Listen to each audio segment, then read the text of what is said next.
Hello viewers, welcome to the super woman academy. आज हम फिर एक नई थ्योरी के साथ आए हैं जो कि है सोशियो कल्चरल डेवलपमेंट थ्योरी। ठीक है, जो कि लेव वाइगोस्की के द्वारा दी गई है। आज हम पढ़ेंगे Vygotsky theory of social development. अब जो हमारे वाइगोस्की हैं, इन्होंने अपनी इस थ्योरी के अंदर 3 चीज़ों के बारे में बताया है: MKO, JPD और हमारी स्कैफोल्डिंग। अब हम इनको देख लेते हैं, ये होता क्या। देखो, MKO क्या होता है? More knowledgeable other person. जो हमारी नॉलेज से सब जो बड़ा मतलब जिसको हमसे ज़्यादा नॉलेज होगी वो MKO कहलाएगा। अब जो वो MKO जो पर्सन है वो हमसे बड़ा भी हो सकता है, हमसे छोटा भी हो सकता है और हमारे साथ का भी हो सकता है। बस डिफरेंस ये होगा कि भाई उसके पास हमारी नॉलेज से मतलब हमसे जो है उसको ज़्यादा नॉलेज होगी। अब वही पर्सन तो हमारी हेल्प कर सकता है ना जिसके पास हमसे ज़्यादा नॉलेज होगी, तो वो कौन कहलाएगा? MKO। फिर आता है इसमें JPD, zone of proximal distance, यानी कि वह क्षेत्र या फिर वह दायरा जिसमें हम किसी की हेल्प से उन चीज़ों को अचीव कर सकें, तो वो हमारा क्या कहलाता है? Zone of proximal development. ठीक है, कहीं पर आपको ये ऐसे भी लिखा पाएगा, जोन ऑफ प्रॉक्सिमल डिस्टल। अब इसमें और क्या था? हमारा स्कैफोल्डिंग। अब जो वो हेल्प करने की जो वो प्रक्रिया थी ना, जो वो प्रोसेस था, वो हमारी क्या कहलाती है? वो हमारी स्कैफोल्डिंग कहलाती है। चलो अब आगे देखते हैं। देखो, वाइगोस्की सोशल कल्चरल डेवलपमेंट किसके द्वारा दी गई? लेव वाइगोस्की के द्वारा। जो ये लेव वाइगोस्की थे, ये कौन थे? ये रशियन थे। ठीक है, और इन्होंने जो है बोला कि जो बच्चे होते हैं वो समाज और संस्कृति से सीखते हैं। किससे? समाज से और संस्कृति से बच्चा जो है सीख रहा है। और इसमें उन्होंने ये 3 अपनी थ्योरी के अंदर 3 पॉइंट्स बताए हैं: JPD, स्कैफोल्डिंग और हमारा MKO। Zone of proximal development क्या है? कि ज्ञान में परिवर्तन होना। जब बच्चा छोटा होता है उसके पास बहुत कम नॉलेज होती है, ठीक है, और बहुत कम नॉलेज और एक्सपीरियंस होते हैं। लेकिन जब वह एडल्ट बन जाता है, वयस्क बन जाता है, तो उसके मतलब जो उसका ज्ञान और एक्सपीरियंस होता है उनमें कुछ चेंजेस आते हैं, परिवर्तन आता है, उसका क्षेत्र जो है बदल जाता है और वो क्या कहलाता है? हमारा JPD आ जाता है। देखो क्या होता है, एक तो क्षेत्र होता है कि जो बच्चा है उसको वो उस कार्य को कर सकता है। दूसरा एक उससे बड़ा क्षेत्र होता है जो भाई उन जिन चीज़ों को वो किसी हेल्प से उनको अचीव कर सकता है। ठीक है, वो जो हेल्प से उस क्षेत्र को जिस क्षेत्र को वो अचीव कर सकता है ना, वो जोन ऑफ प्रॉक्सिमल डेवलपमेंट कहलाता है, JPD। वो हमारा JPD वाला एरिया होता है। और उससे भी बड़ा एक क्षेत्र होता है, दायरा होता है, जिसको वो अभी सीख ही नहीं सकता क्योंकि वो उसके लिए प्रिपेयर नहीं होता।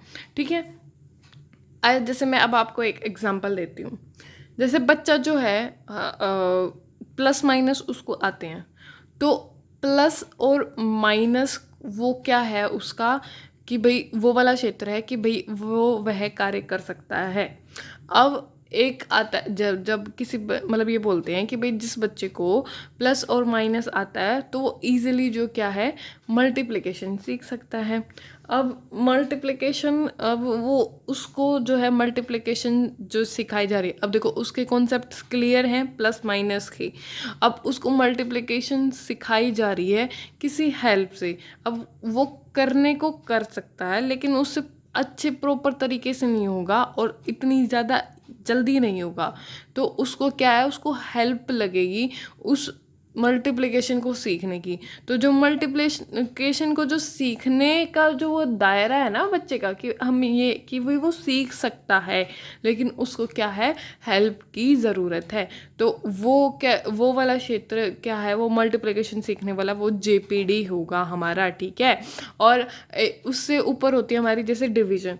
अब जिस स्टेज में, जिस उम्र में वो है अभी, तो वो उसको यदि जो है हम डिवीज़न सिखाना भी चाहें तो वो तब भी नहीं सीख सकता, क्योंकि वो उसके उस मतलब वो क्षेत्र है कि भाई वो चाहे तब भी ना सीख पाए, क्योंकि वो उसके क्षेत्र से बहुत ज़्यादा बाहर है, ठीक है।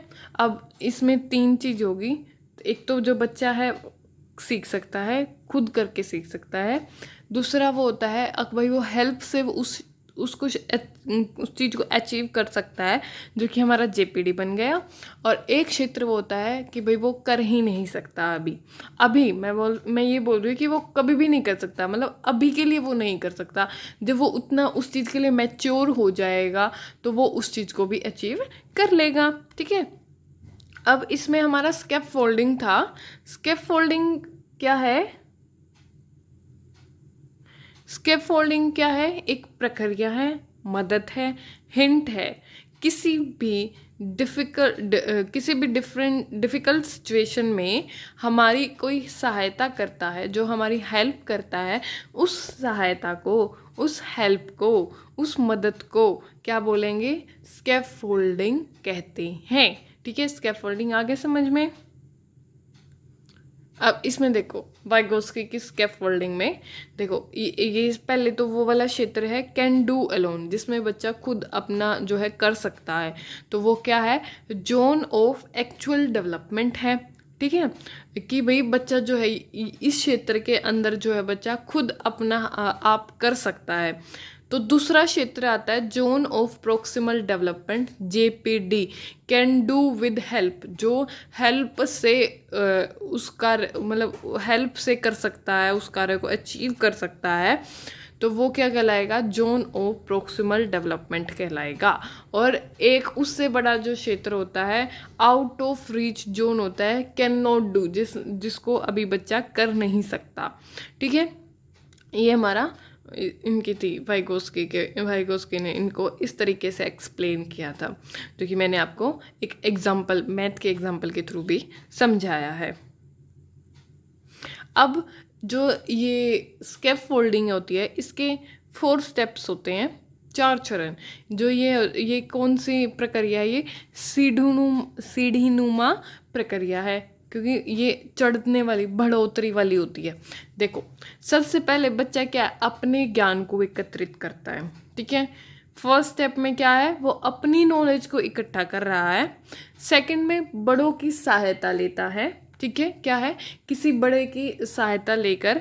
थर्ड में जो जहाँ पर उसको डिफ़िकल्टी आ रही थी, सेकंड में वो क्या है? उसकी हेल्प, किसी बड़े व्यक्ति की, मतलब जिसको ज़्यादा नॉलेज है वो उसकी हेल्प ले रहा है। थर्ड स्टेप में क्या होगा? एडल्ट की सहायता से, जो मतलब उसने हेल्प ली है, उसकी सहायता से अपने ज्ञान में परिवर्तन, बदलाव, चेंजेस को जो है ऐड कर लेता है, जोड़ लेता है।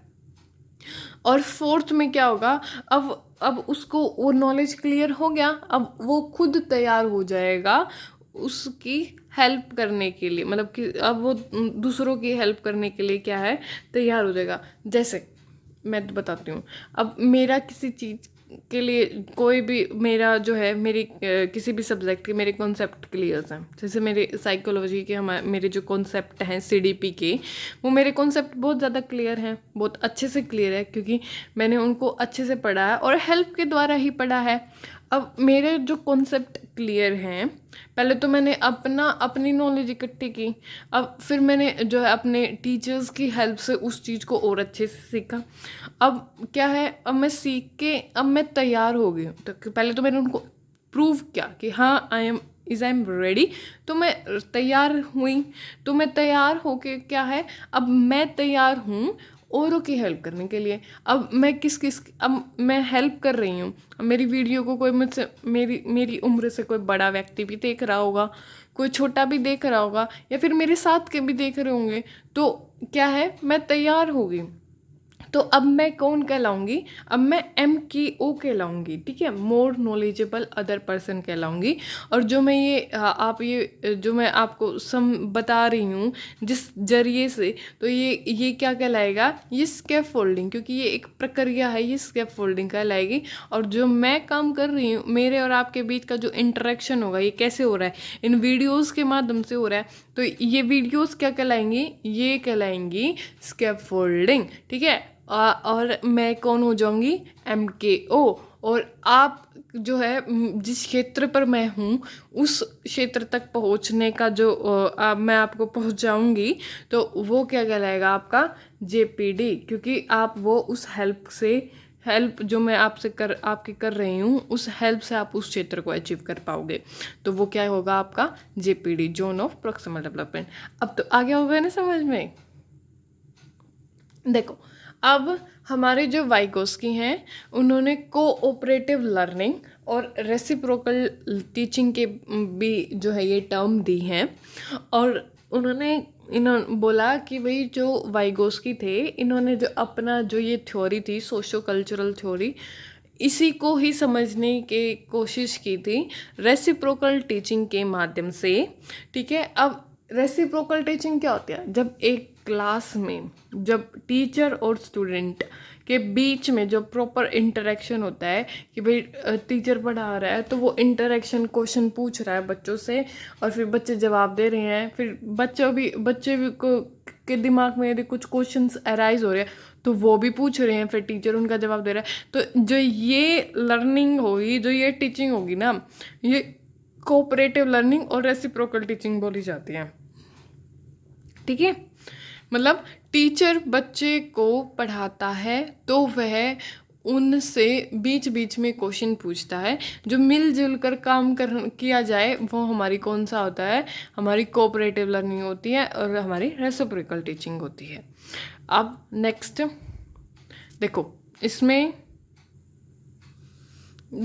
इसमें क्या है, जो हमारा ये फर्स्ट वाइट वाला सर्कल है, सबसे पहले वाला, व्हाट इज नोन, क्या है, जो बच्चे को पता है, ये वो वाला क्षेत्र है जो बच्चे को पता है।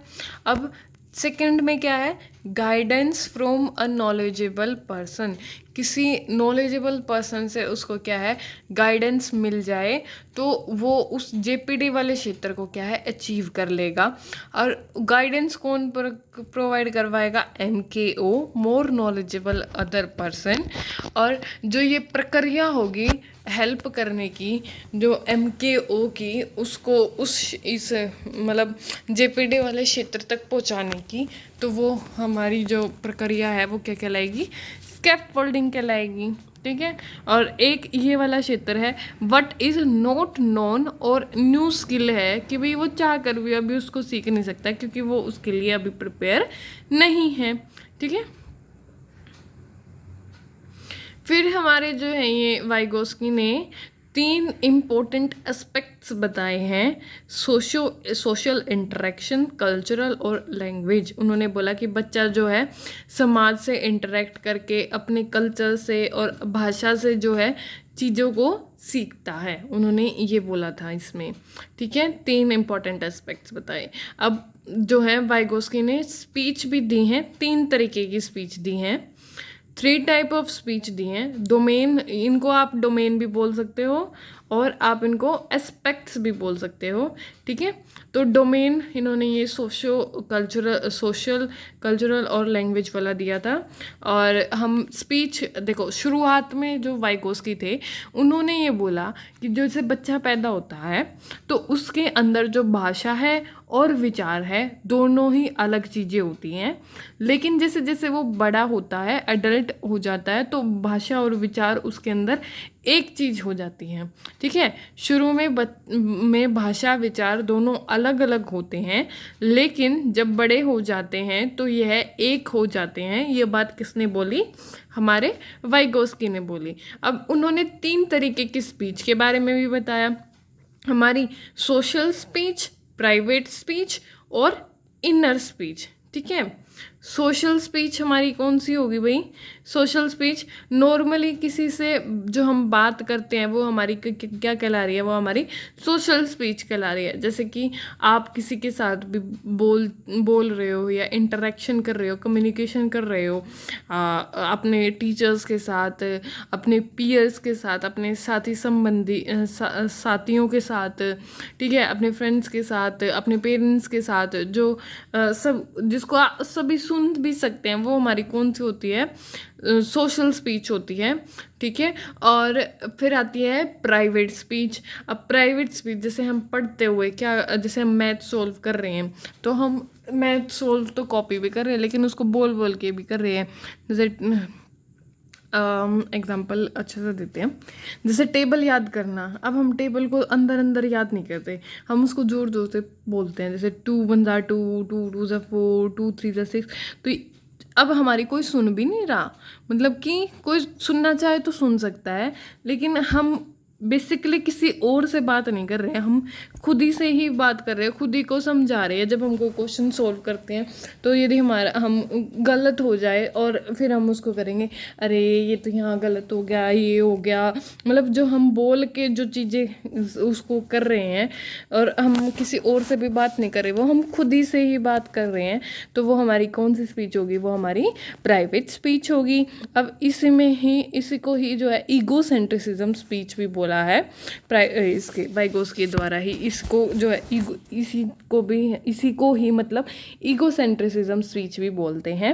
फिर हमारी आती है इनर स्पीच, जो हम मन ही मन में जो है खुद से बातें करते हैं, या किसी मतलब जो हम मन में बोल रहे हैं ना, वो हमारी इनर स्पीच होती है, जिसे कोई सुन भी नहीं सकता, बस हमें ही पता होता है कि हम क्या बोल रहे हैं, किसके बारे में। ठीक है, ये हमारी 3 तरीके की स्पीच दी है वाइगोस्की ने, सोशल, प्राइवेट और हमारी इनर स्पीच। और जो भाषा और विचार उन्होंने बोला कि जब बच्चा छोटा होता है उसमें शुरू में इनिशियल स्टेज के अंदर बच्चे के अंदर जो है भाषा और विचार दोनों अलग अलग होते हैं, लेकिन जैसे वो एडल्ट हो जाता है तो ये दोनों क्या होती हैं? एक हो जाती हैं। ठीक है, यहाँ हमारी socio cultural development theory complete होती है। और यदि आपको मेरी वीडियो अच्छी लगी हो और आपको अच्छे से समझ में आ रहा हो तो लाइक एंड सब्सक्राइब करें, शेयर करें, और ज़्यादा से ज़्यादा जिन बच्चों को इस सीरीज़ की ज़रूरत है, क्योंकि अभी हमारा टेट एग्ज़ाम आएगा, उसके लिए ये बहुत ज़्यादा इम्पोर्टेंट है, और सारे टेट के लिए जो है ये इम्पोर्टेंट है, क्योंकि ये जो टॉपिक्स हैं ये सारे उनमें सारे टेट एग्ज़ाम में हर स्टेट के जो है एग्ज़ाम में टेट एग्ज़ाम में आते हैं, तो ये सभी के लिए कॉमन है। और मैं जैसा कि मैंने शुरुआत में बोला था कि भाई मैं प्रॉमिस करती हूँ, यदि आप डेली में मेरी जो है वीडियोस देखोगे और प्रॉपर नोट्स बनाओगे और उनको डेली रिवाइज भी करोगे, पहले रिवाइज करो और फिर नई वीडियो देखो, तो आप मतलब I am fully guaranteed about it कि 30 मार्क्स में से एट लीस्ट यू गेन 27 और 28 मार्क्स। ओके, क्योंकि 1-2 नंबर का जो क्वेश्चंस होते हैं वो आउट ऑफ रेंज आ ही जाते हैं, तो इनके इतने मार्क्स की मैं फुल्ली गारंटी लेती हूँ कि भाई जो मैं पढ़ा रही हूँ प्लीज़ आप उनको रिवाइज़ करें, जितना बार हो सके उस चीज़ को रिवाइज़ करें, और हाँ एक और अपने प्रॉपर नोट्स मेंटेन करके रखें। ठीक है, और थैंक यू फॉर वॉचिंग।